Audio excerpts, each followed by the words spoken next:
Chiropraxie et femme enceinte, quels bénéfices?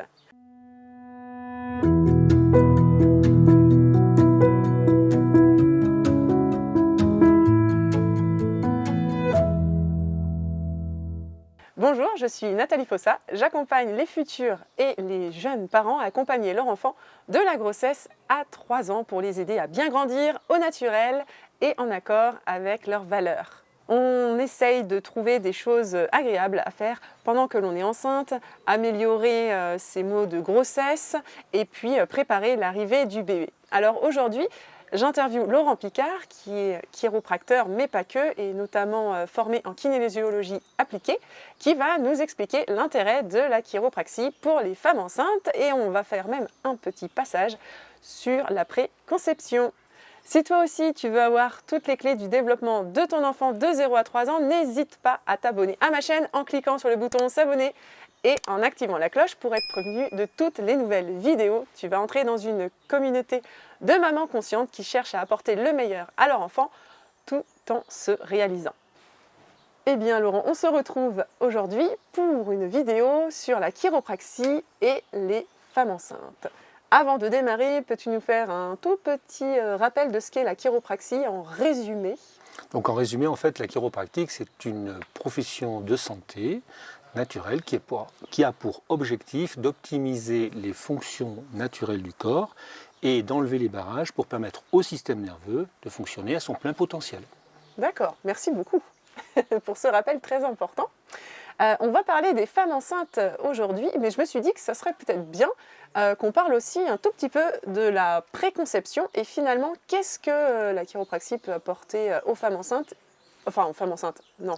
Aux femmes en vue d'être enceinte. En vue d'être enceinte. Ok. Eh bien, d'abord, comme tout être humain, en fait, on va pouvoir, avec la chiropractique, potentialiser ses fonctions au travers de son système nerveux. Donc c'est sûr qu'un couple qui souhaite avoir un enfant, l'idéal de l'idéal, ce serait qu'il prépare son organisme à cet événement de procréation. Donc avant, peut-être entre 9 mois et 1 an, on pourrait imaginer que ce couple va se faire traiter en chiropractique, par exemple, de manière à enlever une grande partie d'interférence pour permettre à son système nerveux, qui contrôle une grande partie de ses fonctions vitales, de pouvoir fonctionner à son plein potentiel, mais aussi envisager peut-être une détoxification, car nous accumulons tous différentes toxines au fur et à mesure de notre vie, et donc permettre à ces organismes, et surtout pour la maman, de se détoxifier, et aussi peut-être de travailler sur la partie neuro-émotionnelle pour se libérer de certains programmes, de certaines peurs, de certaines angoisses dont on a pu hériter ou qui ont pu se constituer au fur et à mesure de notre développement. Oui, on va travailler un peu sur le transgénérationnel, quoi. Aussi, c'est encore une autre dimension, mais bien sûr. Et on peut imaginer ce travail fait en préparation. Bien sûr, pour toutes les femmes qui sont dans un parcours PMA, eh bien, on va aussi bonifier leurs fonctions.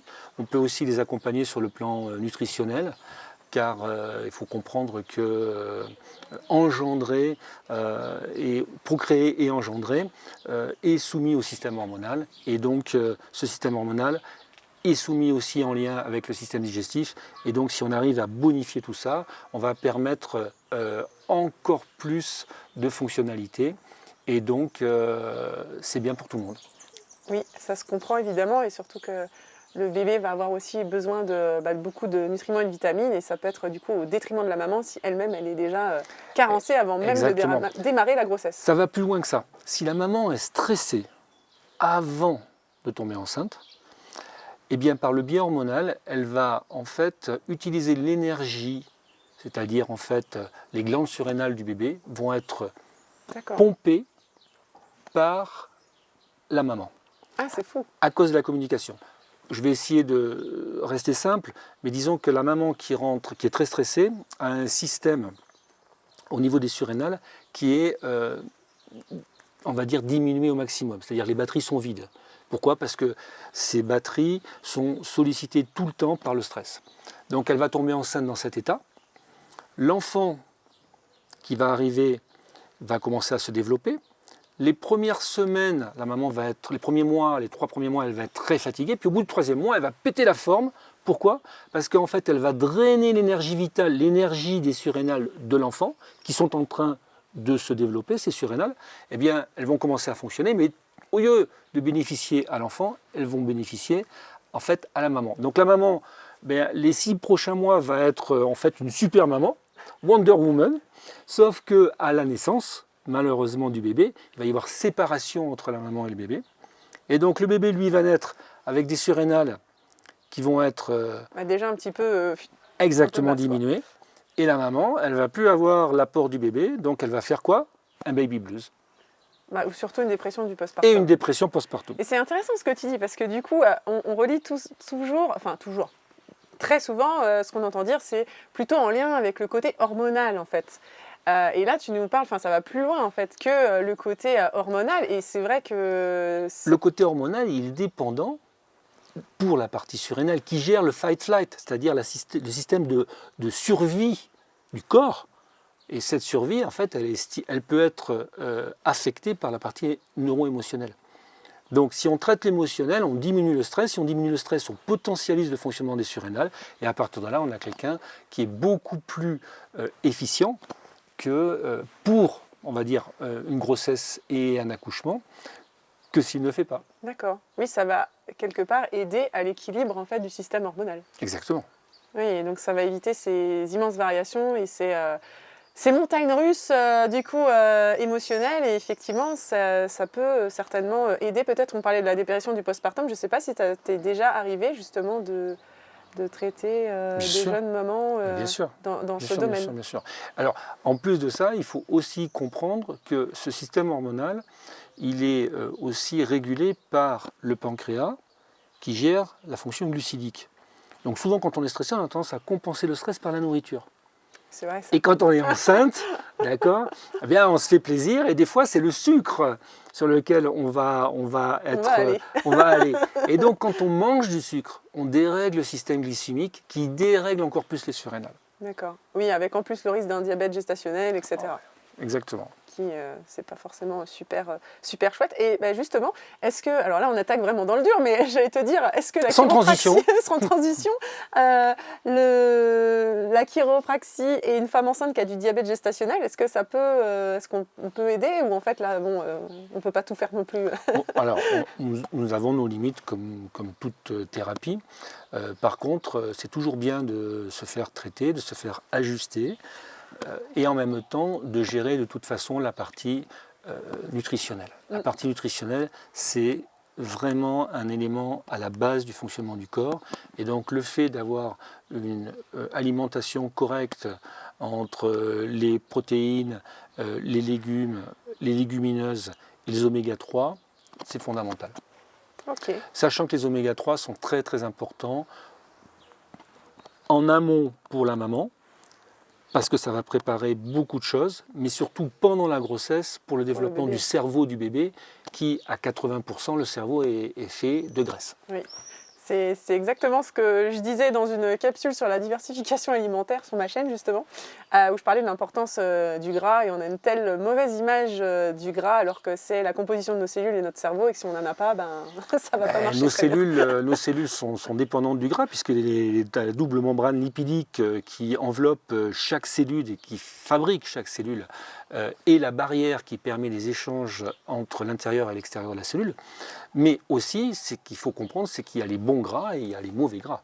Oui, tout à fait. Là, je parlais d'oméga 3, d'huile de colza crue, etc. Exactement. Je parlais pas de friture et de l'huile de tournesol, par exemple. Voilà.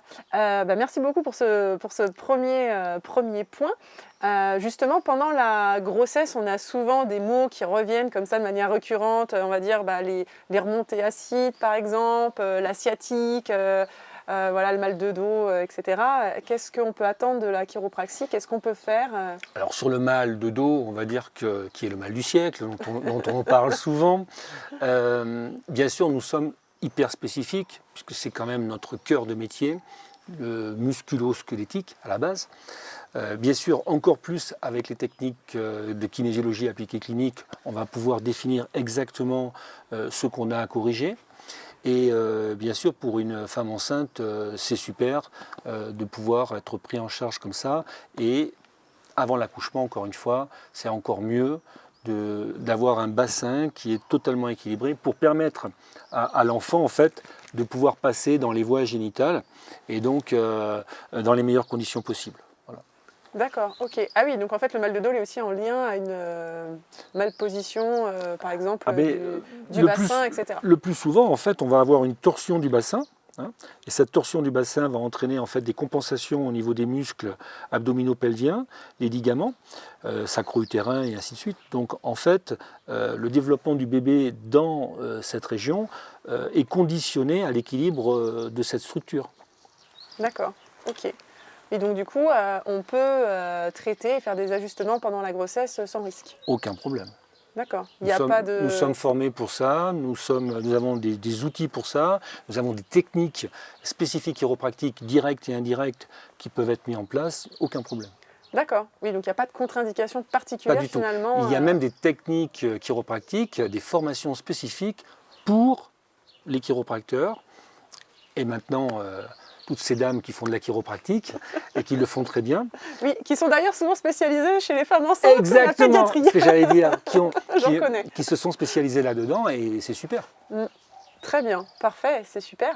Du coup, on a souvent, oui, les remontées acides, justement. Est-ce qu'on peut agir là-dessus ou finalement c'est juste physiologique, le bébé remonte et on ne peut pas y faire grand-chose? Alors, effectivement, il y a un problème, on va dire, simple, mécanique, qui fait que quand l'utérus remonte, en fait, il va entraîner une compression de la zone abdominopelvienne, notamment du diaphragme. Et à ce moment-là, le diaphragme, avec l'œsophage et l'estomac qui sont fichus comme ça, eh bien, en fait, il va y avoir une dilatation, une remontée et une ouverture du cardiaque, qui est en fait le sphincter qui est entre l'œsophage et l'estomac.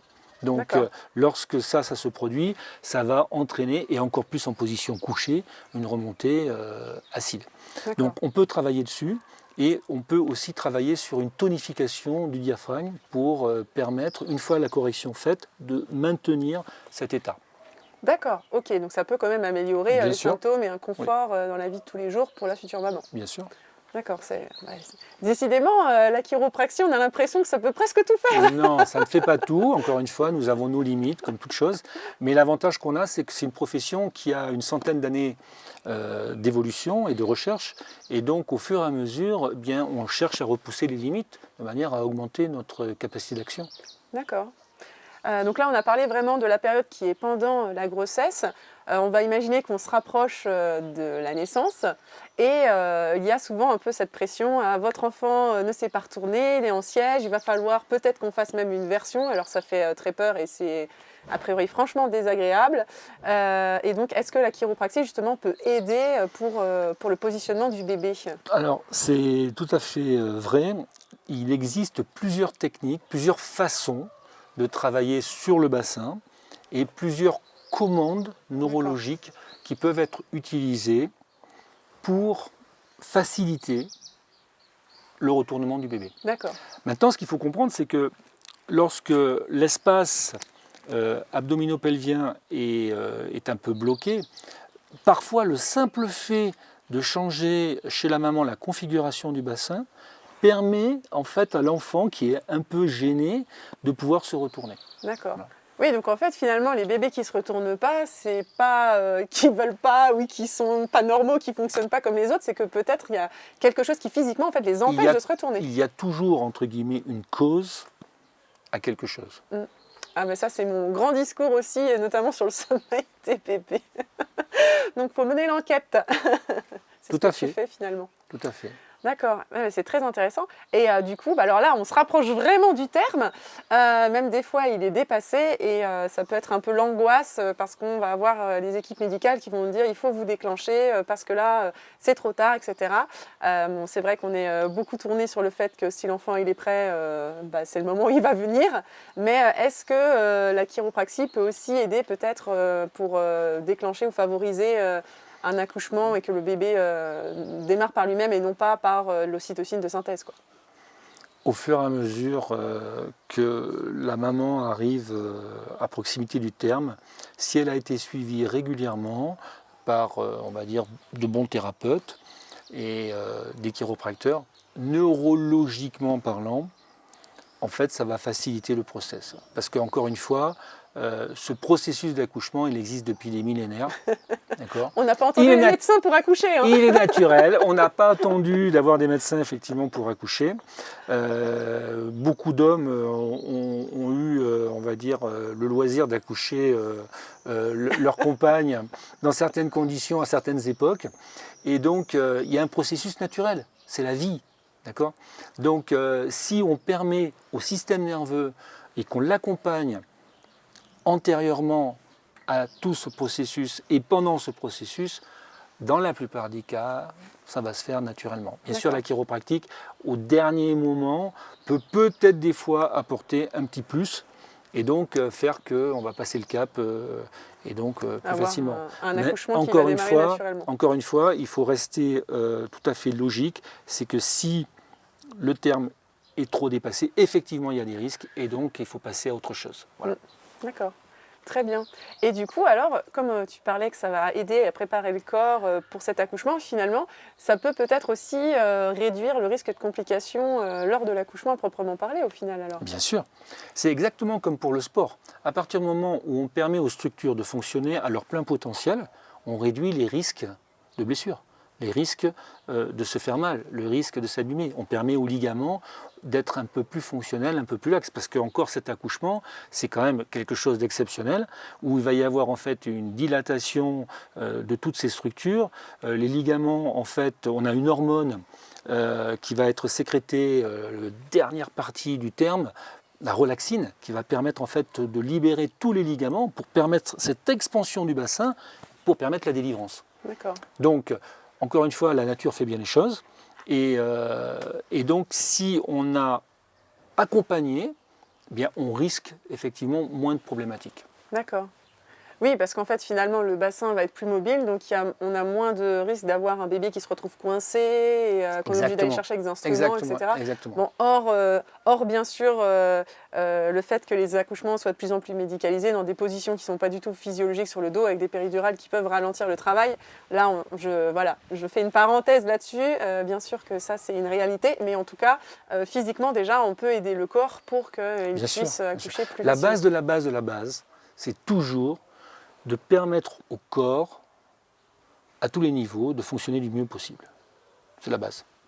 Et la nature, après, elle sait quoi faire. Je pense que tu as bien résumé en fait l'approche de la chiropraxie en une phrase. Très bien. Bah, écoute, c'était passionnant. Du coup, on pourrait presque parler aussi du postpartum en fait pour les femmes enceintes. Les femmes, elles ont accouché et du coup, est-ce qu'il y a des ajustements, des choses à faire suite à l'accouchement ? Je conseille justement toujours à une femme que j'ai accompagnée pendant la grossesse de la voir après la grossesse, dès qu'elle peut. Pourquoi ? Parce que en fait, on ne sait jamais comment ça va se passer. Même si ça se passe bien, eh bien, on peut avoir des chances qu'à cause de cette hormone, la relaxine, le bassin a du mal à retrouver après sa configuration normale. Et donc, on va dire par souci de bien-être, je propose toujours un contrôle. D'accord. Oui, en fait, on va vérifier que tout se replace. Au minimum. Oui, parce que ça se fait dans le temps. Ça se fait dans le temps et c'est pas en une semaine après que l'utérus a retrouvé sa taille normale. Ça prend plusieurs semaines, donc évidemment que tout ça, ça se fait sur le temps. Et puis c'est toujours intéressant parce qu'en général, la maman vient avec son bébé et donc à ce moment-là, on voit le résultat de ce qu'on a accompagné pendant quelques mois et on voit en fait son visage et tout ça et donc c'est souvent intéressant et la plupart du temps j'offre une visite, la première visite pour son bébé à la maman de manière à pouvoir faire un check-up en fait du bébé et être sûr que voilà il fait ses premiers pas, enfin pas encore, il marche pas mais en tout cas ses premiers instants dans cette vie terrestre du mieux possible. C'est ça, exactement. Très bien. Merci beaucoup pour cet éclairage. Avec grand plaisir. On espère que cette vidéo vous a plu. Si c'est le cas, n'hésitez pas à mettre un pouce bleu. Si vous avez des questions sur la chiropraxie pendant la grossesse, n'hésitez pas à les poser en commentaire. Et on vous dit à très vite pour une prochaine vidéo.